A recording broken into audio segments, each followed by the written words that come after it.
We get to the conversation very quickly. Good afternoon, and thank you so much for joining us at TVC News. Thank you for having me. Yes, I think we should start with understanding this file processing deadlines and all of that. What should they do to ensure, as in for payers, to ensure that their returns are filed accurately and on time? Essentially, the provisions of the law is very clear, and we are starting off from the constitutional requirements that says that you have an obligation as a citizen of this country to file your returns, that is, report yourself to the relevant tax authority and pay tax due promptly. Now, the law, which we have cited just now, rested on that and said that all taxpayers within a particular jurisdiction, like in Lagos State within our own sub-national, you must, within 90 days of the new year, report your financial position in the previous year, and then that's essentially what we are saying here. That so irrespective of whether your employer has filed for you in its own, that one was done on or before 31st of January, you as an individual taxpayer must also disclose fully all your income, and then also show evidence that you also deserve some reliefs, and then the taxes that have been maybe withheld on your behalf and paid on your behalf, so that we can, before the 31st of March 2025. So just like I said, it's just a few days to go, or like some weeks to go. Yeah, but essentially the portal had been open since January. Okay. Because you are reporting on last year's income. Oh, okay. It's not so it's what you have done throughout from January 1st, 2024 to December 31st, 2024. All income that has come to you, whether in forms of salaries, rental income, investment income, any income, even if it's even pension that is not taxable, you must report it. That these are all the things that have come to me in the year, and then this is my financial position, and this is how much. It's now for the tax authority to review and ascertain whether you have overpaid, whether you've paid adequately, and whether we have underpaid. And if taxpayers face challenges or meeting this deadline, what options or remedies are available to help them comply? Now, it means we presuppose that the taxpayer has tried to pay. Yeah, to file. To file, okay. Yeah, so if the person has filed and has been unable to conclude the process, we can see it in the back end, so we know. So, but also for those people that now, because essentially what we have in Lagos since 2019, and then in 2021 when we said don't file to us again except electronically, we know that there's a wide spectrum between those in terms of our ability to use the ICT things, and then also our knowledge. So you have challenges along that. In all our tax stations, we have help desks. On our social media handles, we have people you can also contact, and then we have customer service center as well that can take calls from you, FOC, free of charge. That is, it's the line that you call that you don't get billed on, and they can take you step by step. Also on our e-tax platform, we have a chatbot that tells you what to do if you get stuck. So those are all the things that we have made available to people. So if people now still claim that they are not able to, then I think the law says that there are penalties for you for not filing, and those ones we implement them. So we're going to talk about some of these penalties that if a person fails to file annual returns. If you fail to, you see, now in the law, because the law assumes that you will eventually file. You understand? So you have a spectrum of from 1st of April 2025, if you have not filed, you have contravened the law. You understand? So what the law provides for, they call it strict liability offense. We don't have to go to any court. It's there. It's 20,000 that by the 1st of April that you have not filed. And then for every day that you don't do the right thing, you get surcharged 2,000 naira again. But like I always tell people, it's not really about the money. It's about the fact that you need to be compliant, because it has something to do with your integrity, and then the way people perceive you as law-abiding. And that, I think, it's more important than even the financial penalty. Now, so since the LIRS requires taxpayers to declare source of income, which is apt, of course, what actions are taken to those who underreport their earnings when filing their returns? Okay, now for you to underreport, the law recognizes that there are two possible instances. You can, what you can call incorrect filing, that is, it is not intentional. You understand? It's just a mistake. We are human. You can make that mistake.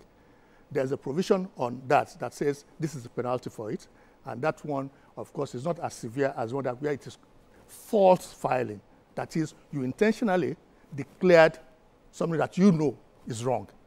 And of course, there are, third-party sources of data we can use to validate and also to confirm or ascertain whether what we have sent to us is correct or not. So if it is incorrect, that is, it is not intentional, the law says that for the portion of the tax for which you have under-declared, you will be charged 20,000 and double the rate. That is, if you were supposed to have declared 100 naira and you declared only 60 naira, so it means 40 naira, but the tax due on it is just 4 naira. So instead of you paying that 4 naira, you end up paying 8 naira plus 20,000. That's what the law says. Now, but if it's the other one, which is that you falsely declared to us, then it will be treble that amount, which is 4 times 3, 12. But that one also, because it is a criminal offense, it has the element of, if you take it to court, you can get imprisoned for about not more than 6 months. All right, now I want to take you back to that question I asked earlier, because now we are all our viewers that can, we're back fully. So I was saying that the issues around challenges of meeting that deadline, number one, you tell us about it and what options are available for them to comply at the end of the day. That's for filing. Yeah, you see, the issues that may come may be in terms of access to the portal. Yes, and then, because it's technically driven. Yes. So if you have that, like I said, if you have made any attempt, the ICT people can see it at the back end that you have made an attempt. That's number one. But even if you don't have the capability in terms of infrastructural resources to do it, you don't have a laptop, you don't have a smartphone, we have help desk in all our offices, and they are supposed to provide this service to you FOC, free of charge. Once you go in there, they will attend to you, put you through all the steps. And the thing is it's easy on the platform, because all you are disclosing is that last year I got 800,000 as my total income, but I subscribed to National Housing Fund. This is my receipt. You know, just all those, and within 3 to 5 minutes, you are done. You are done. And so and we provide that service, like I said. And then also for those people who can also reach us by phone, we'll take you step by step. We have dedicated officers that will provide all this assistance that we have. And that's why we always tell people as well, we rarely get it. It is an ICT thing, it's a portal thing. Imagine if everybody decides to come in at the same time. So it can shut down the system. So that's why we advise, we have 90 days from January. Please don't wait till the last day. And the beauty of the ICT thing is that, you see, it's a 24/7 thing. Okay. Oh, so you can work on it anytime? Any time of the day. And the portal is available. So you can do it when you wake up, or when you are, anytime. It's just as simple as that. So again, I'm going to ask you about the penalties for not filing annual returns. Are they different from penalties for late submission? Yeah, that's okay. That's actually, you see, because the way the law is, so it is a spectrum from not filing from day one, and the time that you eventually file. Okay. So it means right from day one, like I said, by 1st of April, you have not filed. So you are in default of the law every day after 31st of March until you eventually file, and then you will pay the extra 2,000 per day for those. That's what those yes, times. Yes. Okay, then. Then I ask you again about the under-reporting. Some people want to play a smart one sometimes around LIRS and want to under-report. What happens to those kind of people? What actions will be taken? We will catch you. Wow. We will catch you because essentially is that don't forget, like take an employee. Okay. Your employer has filed for you in January. Okay. So when you are filing your employment income at the end of March, we will try and see and match the two. Now, don't also forget that we, as a tax authority, we have access without recourse to you to actually request for your bank information. Okay. You understand? So we have access to that. And there are some other, what I can call, other sources of data that are available to us through our intelligence unit, which we can use to query what you have submitted to us. Okay. And if we find that there is material difference in it, then we know that there's something wrong. And then we go after you, and we are enabled we are enabled by the law to do that. Oh, okay. Now, what measures are in place to ensure better compliance with filing of annual returns by this group of taxpayers? Okay. See, we understand one thing in LRS. We appreciate the fact that you say tax itself is a burden. For you to comply is also a burden. So all our reforms are geared towards reducing your cost of compliance. So that's why for some categories of taxpayers, we have what we call dedicated account officers who actually just engage you and ensure that you they try to monitor you to see how you are faring and then provide relevant advice to you on how best to comply. Yeah. I'm going to ask you about support systems now that you have in place to help people understand and navigate the complexities in filing their personal tax reforms. You talked about some FOC services at that time. Yeah. Is that what more do you do for that? Yeah, essentially, like we have the customer service center, which you can reach to, and then they will take you through any issues that you have. And they are also empowered to escalate whatever they cannot resolve to higher authorities who can respond to you within 48 to 72 hours. Aside from that, I've told you of the arrangement that we have of account officers. These are dedicated officers assigned to a group of taxpayers. Usually because they are high-value taxpayers. It could be the operators, it could be just ordinary taxpayers as well, so that they can assist them in ensuring that they don't run foul of the law. Because not everybody really wants to run foul of the law. Yeah. So we try to see all those and then assist them. And like I said, because we are aware of all these opportunities that are there in the social media space, we have all those social media handles which you can query, ask any question, and we will respond to you on time. Good. So before I take you, because I want to ask you about broader tax reforms, issues around that. You know, it's very important to talk about that at the moment. But what more would you have to tell Nigerians about this filing as it ends by the 31st of March? Yeah, the key thing is this. Filing is a report card of what transpired the previous year.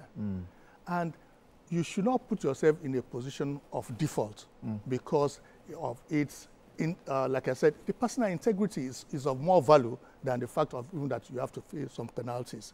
We want to assist you in ensuring that you are tax compliant. So please collaborate with us, take advantage of all the facilities we have put in place, and if by any chance you think there are other things that we have not done, please let us know. But I can assure you, all we do that year in, year out, what we do at the policy level is to find a way to reduce the cost of compliance for the taxpayers. Indeed, it's better to voluntary compliance is always key. Yeah. Okay, looking at tax reforms now, what is your opinion around the tax reforms generally? We've seen arguments for and against it. Now, if I will talk to you now as an economist. Of course, good. Yeah. I like that. So the economy is like a bird. It needs two wings to fly.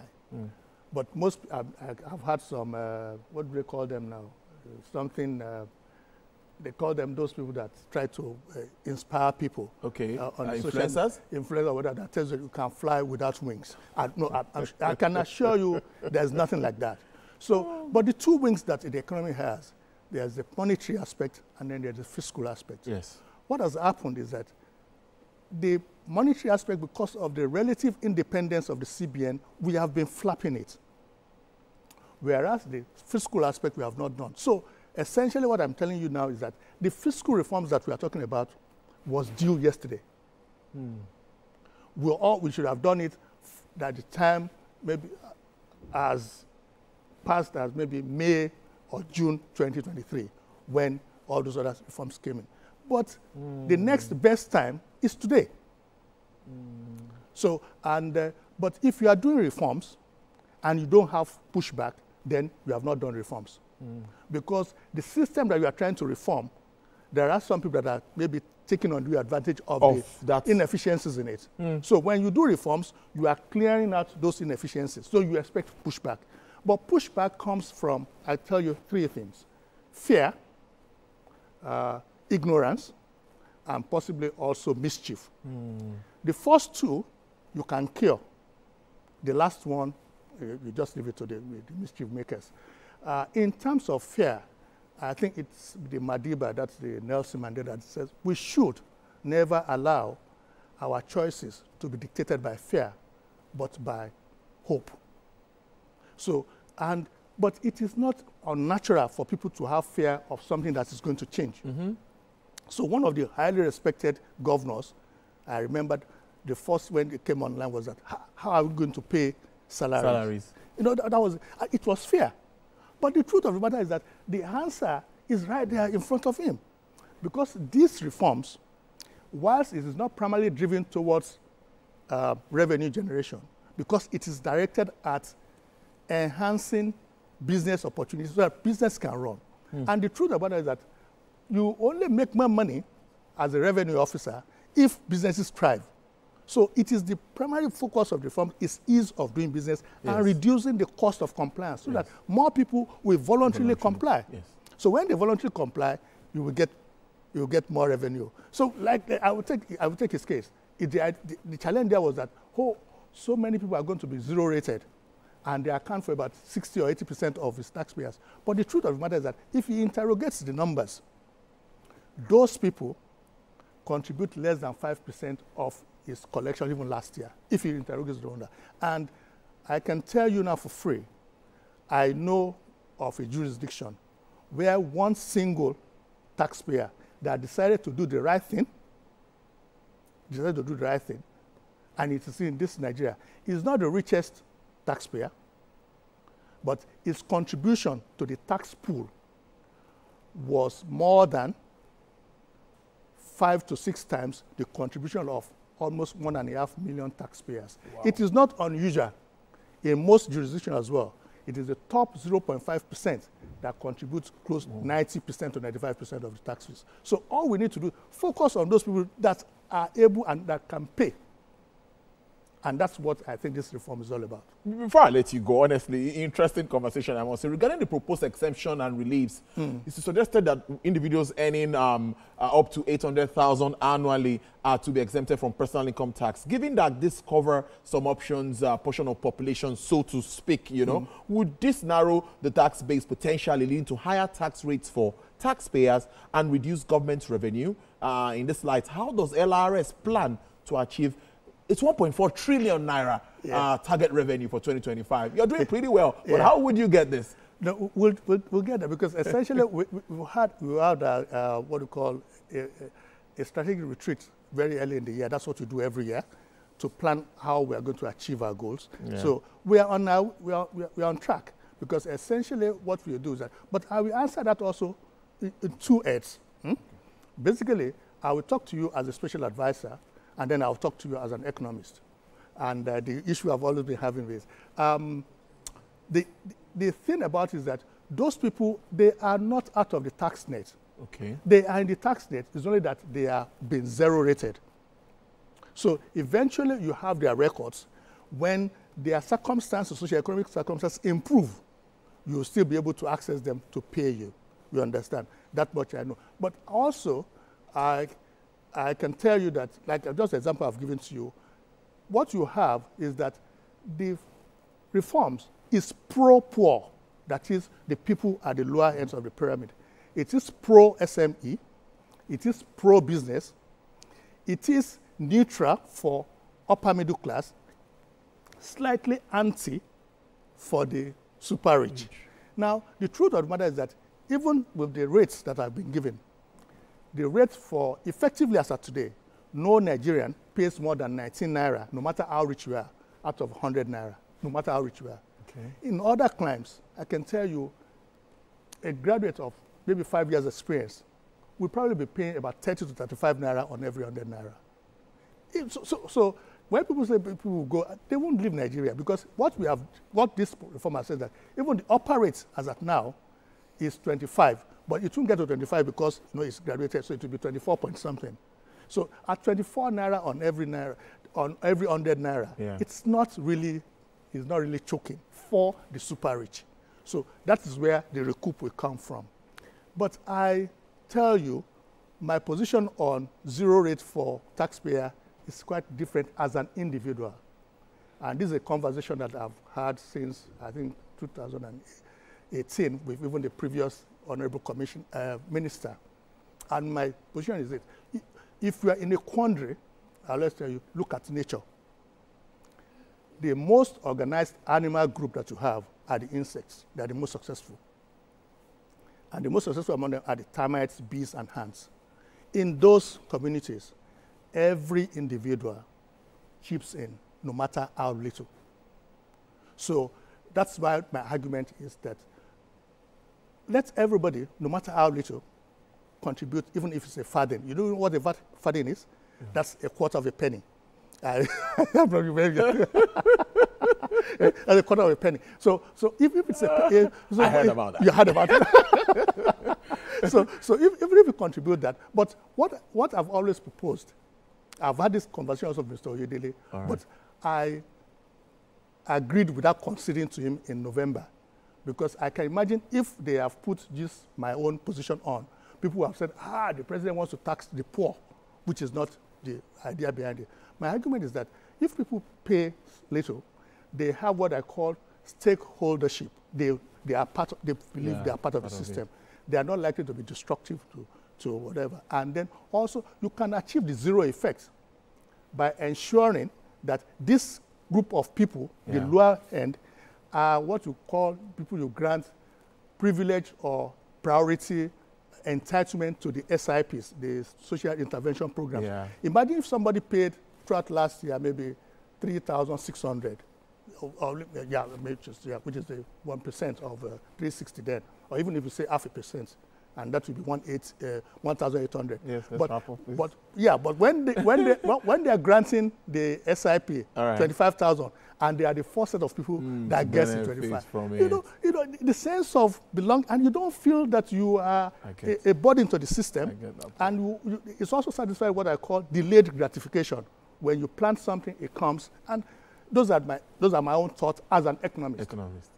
But I think I agree with fully with the reforms the way it is going. Interesting conversation. I think we must have a discussion with you being an economist and away from LIRS one of these days. Mr. Abidin Akonde is the special advisor to the executive chairman of the Lagos Internal Revenue Service. He's been speaking with us around filing of individual annual returns.